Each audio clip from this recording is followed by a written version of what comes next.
helping us to get sorted. So my name is Saskia O'Sullivan. I'm the Educational Outreach Officer at the Department of Chemistry at the University of Oxford. And I'm absolutely delighted to be chairing this live session because it officially starts the very first Challenge Month in a brand new project, which is part funded by the Royal Society of Chemistry, thanks to them, and it's called Women in Chemistry Making the Difference. So alongside me are 3 other women who are part of the team from Oxford Chemistry who devised our Challenge Month. They're going to introduce themselves and let us know why they got involved in the project. So over to you, Hannah. Right. Good afternoon all, finally. So yeah, my name's Hannah and I'm a 3rd year DPhil student at the University of Oxford. So I'm studying for a PhD, which means I'm going to become a Doctor of Chemistry in a year and a bit, hopefully. And my research looks at sort of the fundamental understanding of batteries and electrolytes.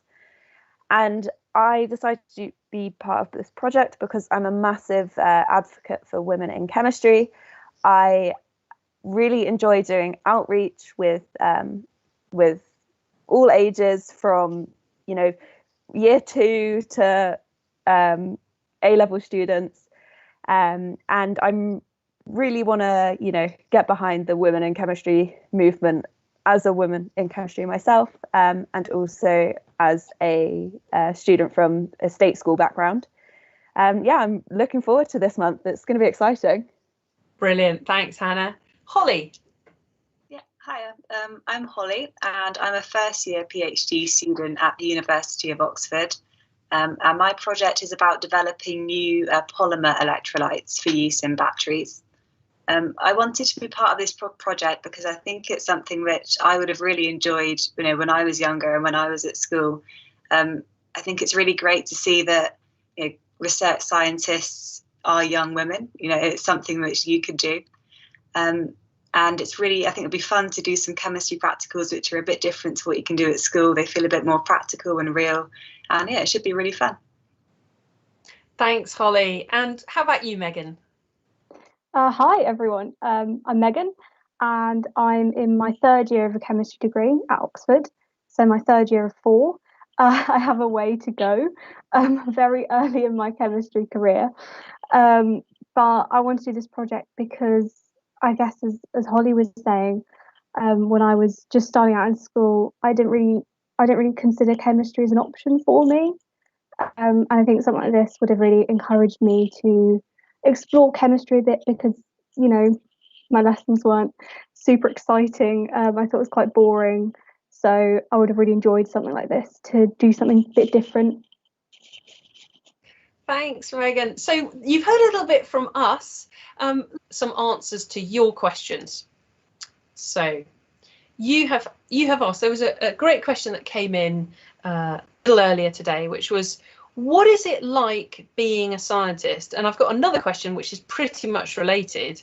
What's it like being a scientist at Oxford University at the Department of Chemistry? So I guess, Holly, you are in your 1st year of being a research scientist. Can you tell us a little bit about that? And perhaps we can then go to Megan and contrast it with an undergraduate chemist. So Holly, over to you. Yeah, sure. So every day I go into the labs.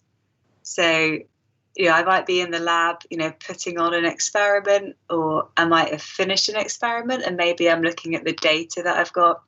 And, sometimes you're looking in really great detail at a very kind of specific problem that you're doing.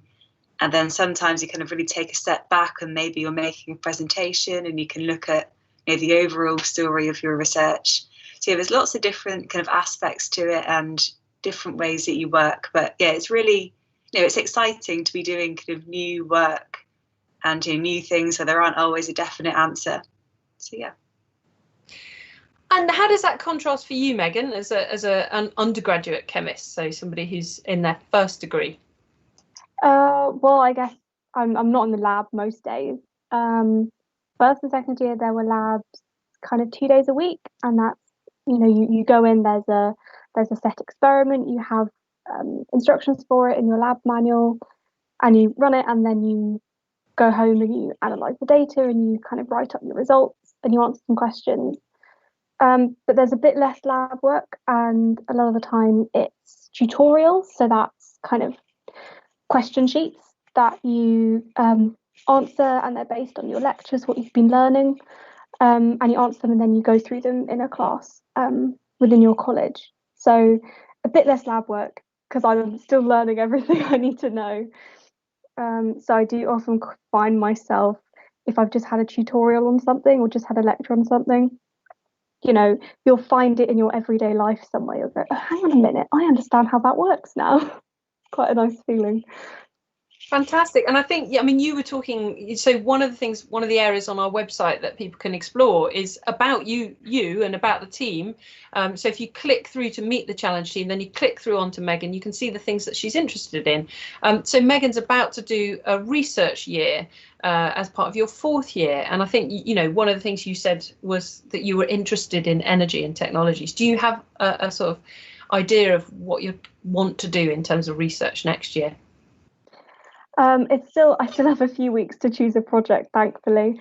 I haven't properly decided, but there's a lot of new research into kind of better energy storage because, you know, we're trying to find clean fuels that aren't petrol and aren't diesel. And one of those is hydrogen. Some of you might know that when you burn hydrogen, you just create water, which is obviously very safe. And it's not polluting anything. So hydrogen is a really great fuel, but it's very expensive to transport because you have to have it in huge gas canisters. It's explosive. So it's not ideal. And there are lots of research groups, some of them in the University of Oxford, who are working on solid fuels that release hydrogen. So it's much safer, it's much easier to transport. And yeah, I just find it really exciting. Really exciting, really interesting. So Hannah, sort of related to the questions that have come through about, you know, what's it like, what's your day to day? There's a question here that is around, what are you currently working on, and is the majority of your work in labs, or do you use computers and machines? Yeah, so this varies quite a lot between different chemists. So as you'll become aware throughout your, you know, chemistry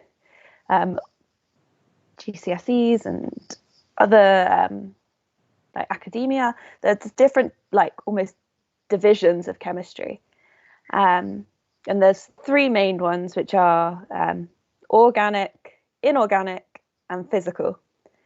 And if you're an organic chemist, you're probably going to be found in the lab 9 to 5, 7 days a week. Whereas if you're a physical chemist, you're more likely to be putting something in a machine and the machine does it for you. And then you go and deal with all of the data afterwards. So it really, really varies. And it will vary between, you know, Holly and I, how much time we spend in the lab. For me at the moment, I am not going in the lab at all this week, because I just need to get on with doing data analysis and reading. But my lab time isn't so, you know, I don't have to be so hands-on and be there every day of the week to get my results. And there's chemists who don't even need to go into a lab. They sit at a computer and they might do like modeling of atoms and computer simulations, and then they spend their time after the simulation going through the data.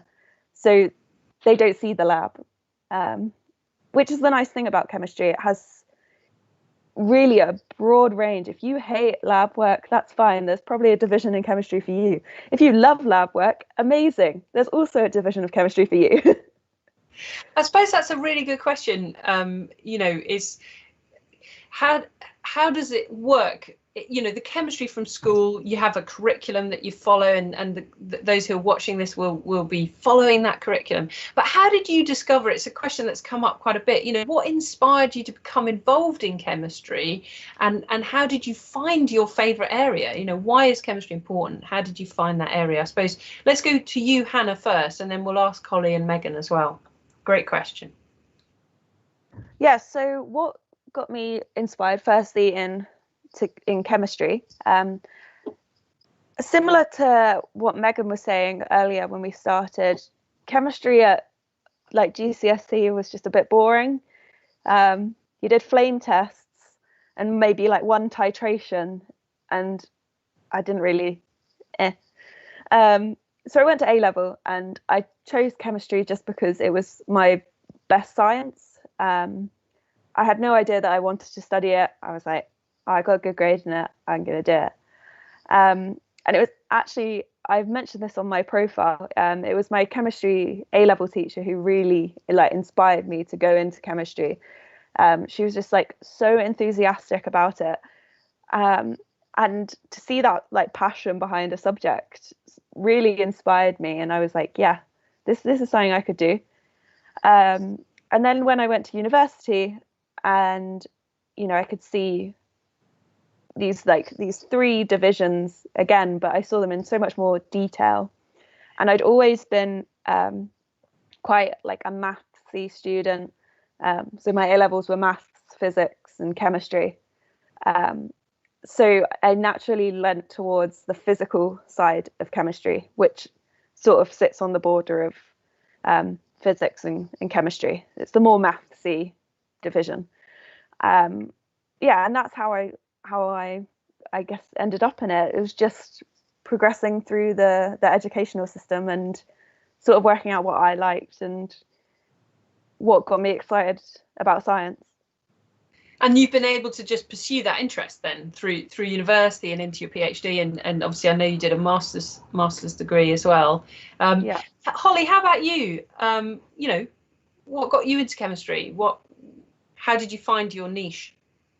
Yeah, I think similar to Hannah, I didn't really enjoy it at GCSE, but I did enjoy science in general, but I wasn't particularly inspired at GCSE, but I did it at A level as well. And I think what really got me wanting to take it further was that I liked how kind of broad chemistry was, and I really liked how it could be used to solve kind of problems. I think that's what got me really interested in it. So the kind of real world applications and how it can be used in research. And I did enjoy it more at A level as well, which was helpful. So yeah, I studied it at university, and I really enjoyed looking at things more in depth. And again, with all the research groups around it, undergrad, you kind of see, the different possibilities. And I found that really exciting. And I wanted to do some of that research myself and do a PhD. Yeah, now I'm here. Fantastic. What about you, Megan? I mean, why chemistry? I guess similar to the other two. I was good at sciences at GCSE. I enjoyed them, but I wasn't particularly fussed by chemistry. And even when I was choosing A levels, I said, well, I'll do chemistry because, I'll do chemistry, physics, maths and further maths, because that's kind of a good base is how I viewed it. And then it actually took me almost a year to decide to do chemistry. It's kind of maybe engineering, maybe materials. But then, as Holly was saying, I really enjoyed how broad chemistry was. It really does feel like you can do anything. And it covers just about every aspect of your life. I challenge you to find something in your everyday life that doesn't require chemistry. It's surprisingly difficult. And I really enjoyed the fact that it just covered everything.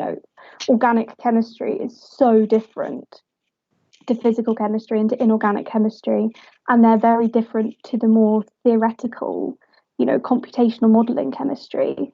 And because I didn't know what I wanted to do, and I still, don't completely know what I want to do in life, I just feel like I have loads of options and they're all really interesting.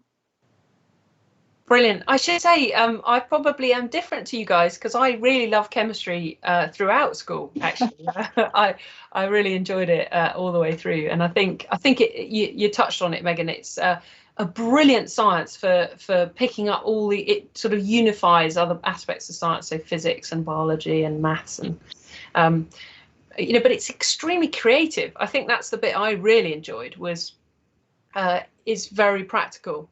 And so you can explore things, and yes, at school, and I guess you know, as you start university, you're doing things that other people have already done. But you know, as Hannah knows and Holly knows, I mean, Holly is looking at literally creating something that no one else has created before. And Hannah, you're exploring things that nobody knows anything about, apart from, you know, very few people. And yet they have huge implications for the way in which our world works. You know, if we're thinking about electric powered cars and vehicles and, you know, mobile phones that we all sort of rely on, we're talking about research and chemistry that makes a huge impact on our everyday life, as Megan said. So I shall get off my soapbox now and answer some more questions. So we've got some questions coming in about different divisions and of chemistry and types of chemistry course, and so on, and sort of future, what you can go on to do in terms of chemistry. And on our website, there's a whole section called Your Future, which links into a wonderful resource from the Royal Society of Chemistry, all about careers in chemistry and different routes into chemistry.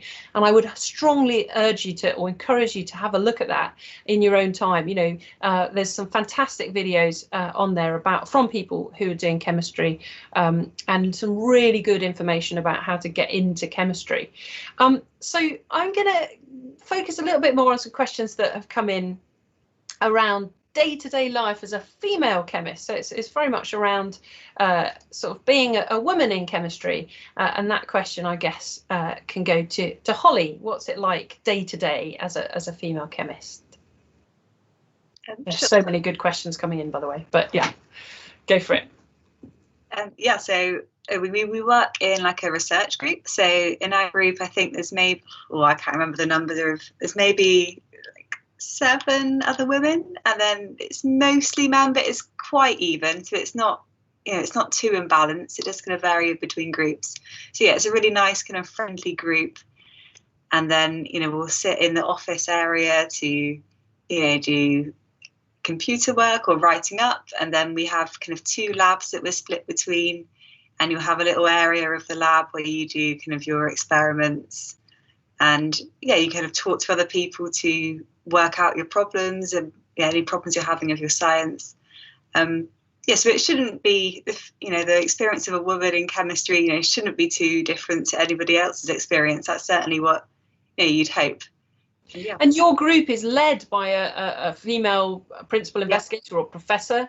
And if you want to find out more about Charlotte Williams, her profile is on the website, and she's going to be joining us later on in this month in one of these live Q&As. And of course, Hannah, your principal investigator is a female chemist, so Professor Susan Perkin, and again, her profile is on the website. So do have a look at that if you're interested. So another question. I mean, there's so many good questions coming in. Keep them coming in, everybody. To you, Hannah, do you have a lot of time being a chemist? What do you love about your work? And is your work independent? I'm going to roll those 2 questions into one. Yeah.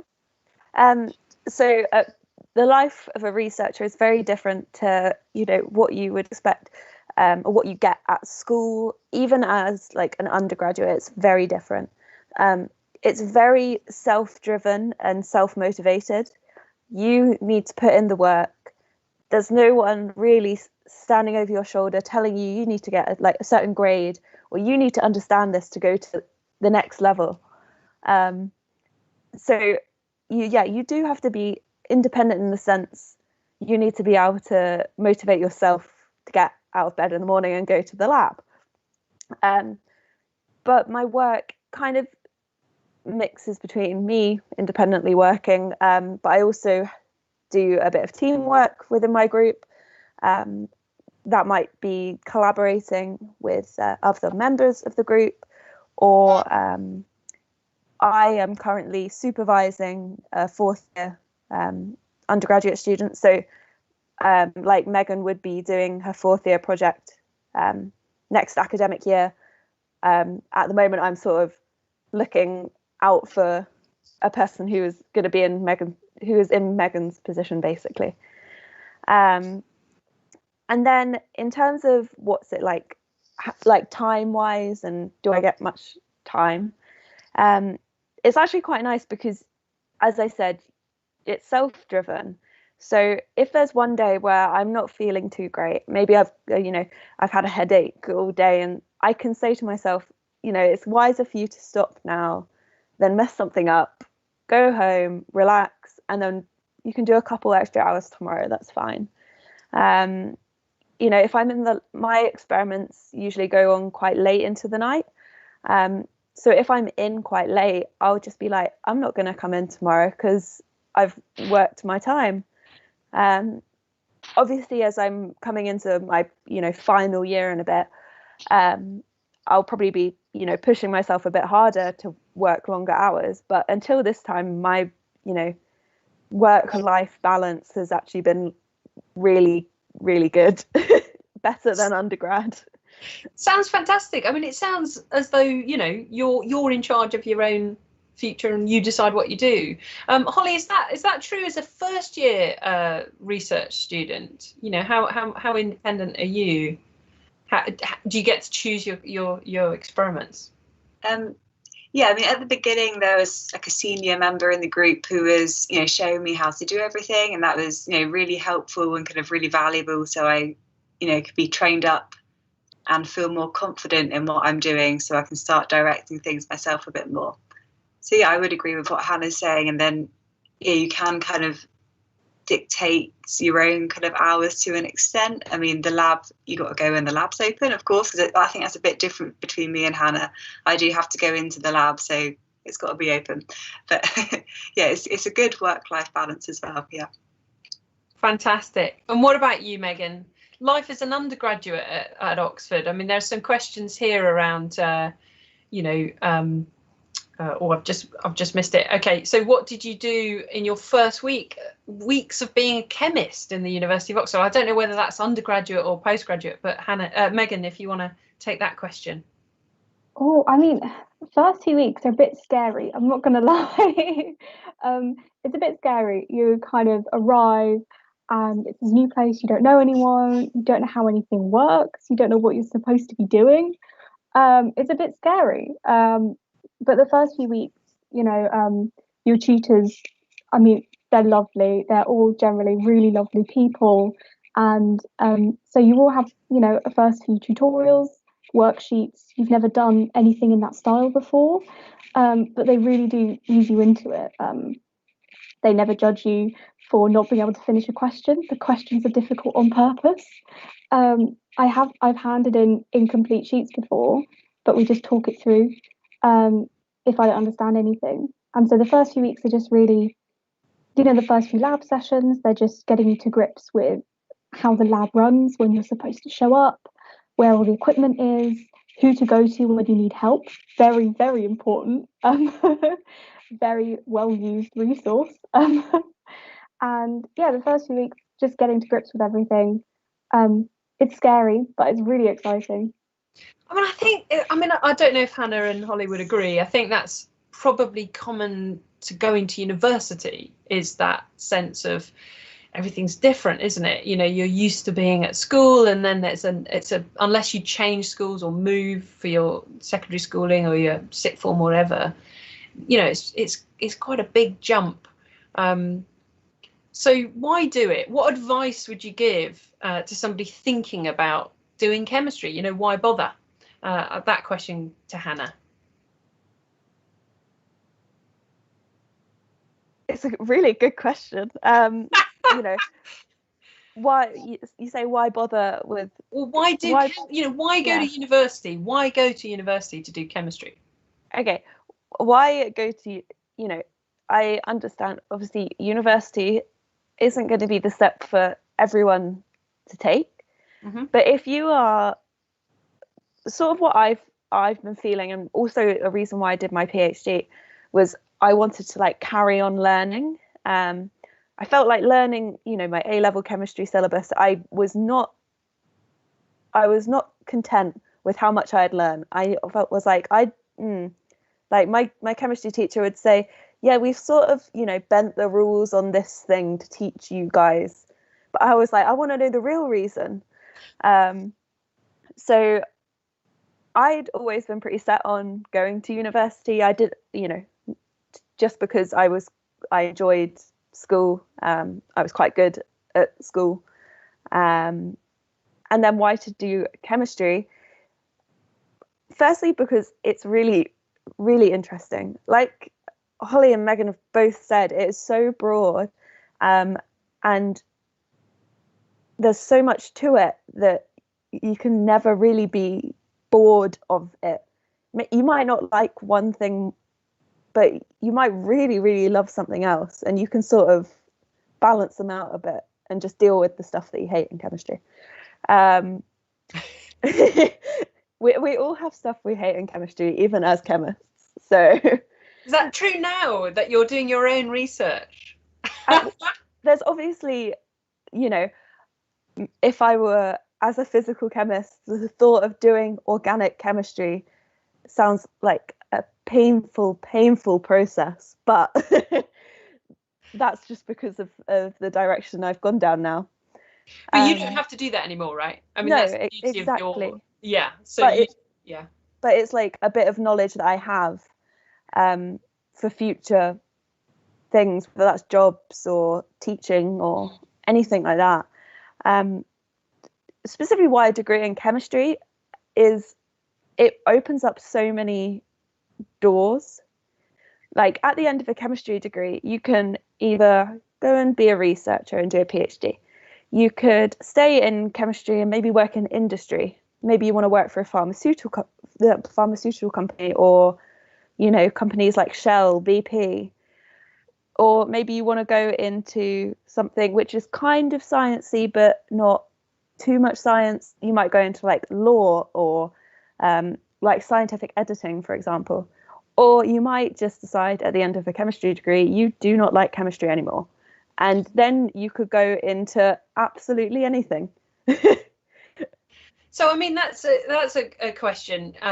Question come in for you, Megan, which is, I'm now trying to find it. There's so many great questions.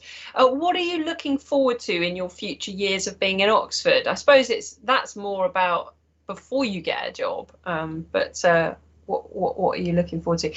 I should say it says 5 minutes left. There's so many questions here, and obviously we started late at 15:15. So are you panel? Are you happy to carry on until 15:15? Oh. Obviously, those of you who've joined us, please, we appreciate, 4 till 5. We know you've got other things to do, but we're gonna keep answering questions until 15:15. So stay with us if you can, and obviously we totally appreciate if you can't. Megan, that question to you. What are you looking forward to? I guess kind of as Hannah was saying, I just want to keep learning. I haven't decided what I want to do, and I just want to keep learning more. There are still things, even after 3 years of a degree, where the lecturers might go, you know what, that we don't really have time to cover that. It's a little bit complicated. Let's shelf that for now. And you sit there thinking, well, no, I want to know more about that. But you just don't have time to cover it all. So I think I'm really looking forward to just being able to learn as much as I want, have the time to learn as much as I want. And in the 4th year project, being able to really, really get into the details of something. Because chemistry is so broad, there's so much to cover, you can't necessarily go into detail on everything you learn about. So it would be really exciting to be able to actually know everything about something. If that's even possible, to know everything about something. I was going to say, is that possible? One of the beauties of research is that you're building on the work that other people have done, and you're leaving a legacy. There's always more questions with research, isn't that? Would that be true, Holly? Yeah, for sure. So even on a small scale, like I'm kind of working on what a student has done in the group before that didn't get so far to be published, but it's still kind of knowledge within our kind of smaller research group that you build upon. You're always looking at other people's papers from literature. You can see what other groups around the world have published, and then that inspires you to maybe change what you're doing. So yeah, you're very much kind of learning and being inspired by other people. And I think one of the beauties and the reason why we've brought this sort of team together is that there's Hannah, you're in physical chemistry, and Holly, you're in polymer chemistry or plastic chemistry. But actually, the things that you're both working on have a potential to inform each other, don't they? Very much. So whilst you don't work in the same group, there's that sense that you learn about other areas of chemistry through the people you work with. I've got a nice question that's just come in. I mean, it may be that those of you who have joined us today have got questions about the challenge, or it may be that you're going to save those for our meeting on the 17th when you've had a go. That's fine too. And obviously in between, please do keep the questions coming in through the Slido Q&A. But nice question for Holly. What's your favourite and most interesting project that you've done in the lab? Oh, that's a good question. So I've only just, well, I started in late last summer, so I haven't been in the lab for long. So I think just getting started and getting used to the techniques was kind of really a big learning curve, and that's kind of really exciting, learning all these different things that you have to do in a new environment. So yeah, I think that's quite exciting. Maybe using a new piece of equipment that you don't see in the undergrad labs is maybe quite exciting. So we have kind of some steel high pressure reactors that we use to make polymers. So I think that was exciting, because I haven't seen anything like that before. I mean, that is amazing, isn't it? The kit that there is in obviously, you know, even if you're doing a theoretical chemistry research, you know, there's very powerful computers, and that's, I guess, what universities can give you access to. And that ties in with a great question. What opportunities does chemistry at university give you? I should remind people that there's a whole section on the website called Your Future, which talks about careers that chemistry give you. But you know, what about other opportunities? So Hannah, do you want to tell us a little bit about opportunities that you've had as a DPhil, as a research student, rather than a job type thing? What opportunities are there in your job as a researcher? Yeah. So within like scientific communities, this will be amongst all types of scientists and science disciplines. There are things called conferences, where basically a bunch of scientists all come together and chat about their science to each other, and they ask questions about it. They give back, they give feedback. They might say, "Oh, that's quite interesting. I've been thinking about that," and this might be someone, you know, halfway across the world. And you've got that connection of someone who's been thinking about something you've been stuck on for a while. So I've had the opportunity to present at a couple of conferences in front of, you know, fellow students, fellow academics. I've also had, as I mentioned at the start, I've had the opportunity to do outreach as a researcher. So I've done a lot of classroom experiments. I've done presentations for GCSE students. The list goes on with my outreach. I probably couldn't name them all. And another thing is I also had the chance in 2019, I was able to go to a school where I was basically taught by a group of some of the best lecturers in my field, and you know, I got to fly out to Corsica and stay there for a week and eat loads of French food and learn loads of science. So can you think of anything better, really? And this is all paid for, isn't it? I mean, that's the beauty of being a research scientist, is that you're paid to do this. You're paid to go to Corsica and enjoy scenery and meet other scientists, which is absolutely fantastic.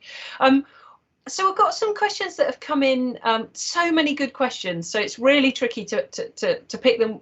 We'll actually keep answering them even after the Q&A. We'll make sure we write answers as well. So back down to when you were, you know, at school. I know all of you guys were self-confessed, like, we're not sure we like chemistry and so on. What would you say to someone who's like in year 9, you know, thinking about chemistry? What could they do that would help them to enjoy it, perhaps to prepare for GCSE? What can they do? What advice would you have? I guess that question to Megan first. I'd really encourage people to explore chemistry outside of the classroom, because what they teach in the classroom is necessary knowledge. It's not necessarily interesting, and that's okay. There are loads of free documentaries on Netflix, on BBC. I remember when I was younger, I'd just try to find all the chemistry documentaries, even ones on things like poisons and and medicines, and I'd really encourage you to, if there's something you're interested in, find documentaries, find the books, find movies. There are films now on people like Marie Curie. There was a film made of kind of a biopic made about her and her life. And there are so many resources outside of the classroom that are genuinely so interesting, and that can kind of help you decide if chemistry is something you want to do. And I guess I would say stay engaged with the project, because over these next few months you're going to encounter, we hope, a wide variety of chemistry and a wide variety of challenges, and we hope that you'll enjoy engaging with the challenges, but also with the scientists and chemists that you meet through that, and asking them questions. Through the project, of course, you'll encounter a number of universities, and those universities have outreach teams with resources. So on our website, which is linked through the challenge and our research parts of the Making the Difference website, you can link into our outreach site, and on there you'll find resources and learning. And as Megan says, there's lots of things there, reading and YouTube and all sorts of things that might float your boat. But get in touch with us as well, ask us questions. That's the beauty of the chemistry community, is that they are passionate about inspiring young people like you to get involved. And so just get in touch with us, and hopefully we can help you to explore the world of chemistry and different bits that you find interesting. So we have got about 10 minutes and there are so many questions, so I'm going to go as fast as I can. So I'm going to say to the panel, we're going to try and do as many questions as we can in the next 5 minutes, so short answers for me, and that would be brilliant. Question for you, Holly: did you always imagine you'd be a scientist at Oxford University? No, I think that probably seemed a bit too unrealistic, to be honest, when I was at school, but it's not. You could be here too. I always liked the idea of being a research scientist, and I just kind of kept following this path, and I've ended up here. So perfect. How did you know which science you wanted to learn more about, Hannah? Once I'd done physics and chemistry, I was pretty set on which one I preferred. I hated biology at GCSE, so that was gone before A level, and physics was very difficult, and I only enjoyed space. So chemistry. Of course, you could be an astrochemist. That's another aspect you can. There is an astrochemist on the Your Future. If you link through to the careers in chemistry from the RSC, you find out all about astrochemistry, if that floats your boat. Megan, do you know what job you'd like to do after you leave Oxford? Put simply, no. I have a year and a half to decide, though. And that's later me's problem, but I just know that I want to do something that requires chemistry. I want to keep being able to talk about chemistry, learning chemistry, so something that requires that. Fantastic. And I should say that, of course, universities countrywide have careers advice, and really good careers advice, so wherever you go, you should be able to get help and advice on that. Question for you, Holly: what do you do when you finish your experiments? Do they go to a nationwide survey? Do they go to assessment? What do you do when you've done a bit of lab work? So you kind of keep your experiments, you kind of write up your experiments and look at your data as you go. And when you have a large enough amount of experiments, which is kind of valuable and you can learn something from it and other people can learn from it, you write it up and kind of publish it. So you don't do it as you go, you do it when you have a good kind of amount of work, which is all goes together. Fantastic. I'm going to answer this one. What types of chemistry courses are there? There are so many chemistry courses. You will learn about them through engaging with this project, but also look out, it's never too early to look at something called UCAS, which will you can type chemistry in and I tell you there will be hundreds and hundreds of different courses. So have a look. like these guys have said, if you're interested in chemistry, there will be something for you. And I think, as Hannah said, university is not for everybody, but it is. If you like learning about chemistry, it's a great way to keep learning about chemistry. Okay, question for you, Hannah. What other subjects would be helpful if you want to do chemistry? So I'm be at GCSE. GCSE. I don't know. You go. Yeah. So A level, most universities, it will be a requirement to have maths alongside chemistry. Yeah, that's not. I would say I would look it up, because I think certainly Oxford and Durham are really keen on that, but I'm not sure so much anymore that everybody has maths. Obviously varies, but a chemistry A level is kind of important. Yeah. And then like the third or fourth one, they don't really mind. At GCSE, I would suggest, if you really do like your sciences, try and stick out and do triple science instead of double science. And you don't have to, do you? If you can't do it at school, it's not gonna stop you from doing chemistry. Okay, what surprised you most when you first started chemistry at university? We've heard about Megan's first weeks. Holly, do you want to take that when you first started chemistry? At undergrad, do you think, or? I don't think it matters. I think answer maybe both. Let's say first week of my PhD, it was kind of during COVID time, so it was all a bit weird, but I think maybe just kind of getting used to the amount of different experiments which you do was maybe it was that. And then at undergrad, everything's very different, isn't it? It's not just the chemistry, it's how you live and all of that. So maybe just being in a massive lecture theatre was so different to what you're used to at school. So maybe that. Okay, some serious questions now. Are there any barriers being a female instead of a male chemist? Who wants to take that? I mean, Holly, you've already talked about your group being that doesn't seem to be any difference. Hannah? I think in this day of age, it is much less common to observe any discrimination between female and males in chemistry. Obviously, if you look at like larger demographics, you might see some sort of bias towards male chemists, but this really does depend on the field they're in, and also depends on individual groups. So like Holly said, hers is quite balanced. I think mine is actually predominantly female, but even though I'm in a chemistry department where the females are the minority, so it really varies. And there are lots of initiatives to address any discrepancies, and it's something that people are conscious of. I think that is the thing, isn't it? That where before things may have been accepted, that they're challenged now. So there's committees and so on to make sure that doesn't happen. Sorry, Saskia, can I just add to that? Yeah. I think maybe not a lot of the barriers, but some of the barriers are the barriers we put on ourselves. I found it's a lot of the problem is self-confidence. You might think, oh, that's not the right place for me. I'll be the only girl there, maybe. And it's about having the confidence to say, no, this is what I want to do. This is what I will do. So a lot of it is just self-confidence. Okay, so that thank you, Megan, because I think that's a really, really important point. And Holly and Hannah are nodding their heads in agreement.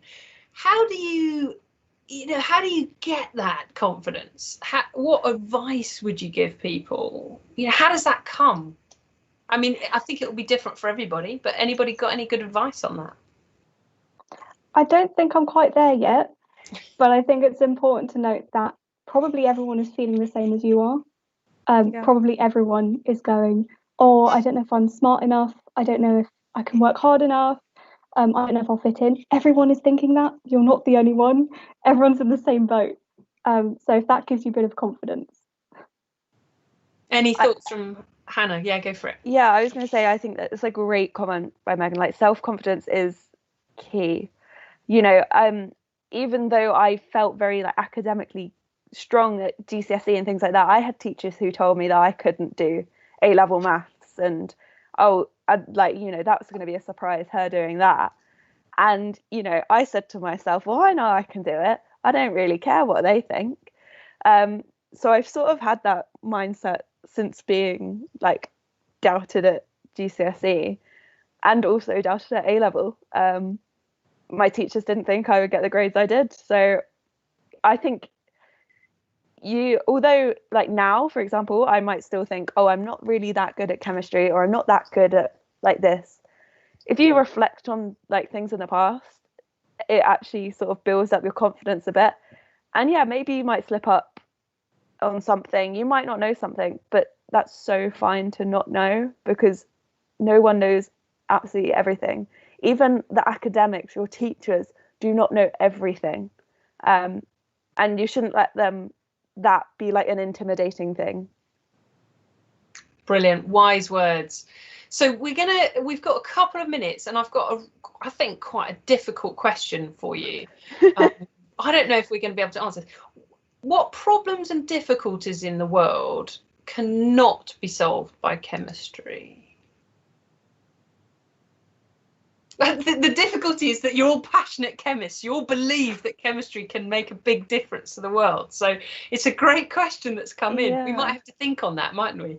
Well, I think like my initial thought on that question would be things that are obviously based around, politics. What is that politics about? Corruption, for example. Chemists aren't really going to solve corruption, but if it's a political issue, maybe it's something to do with inequality in a society.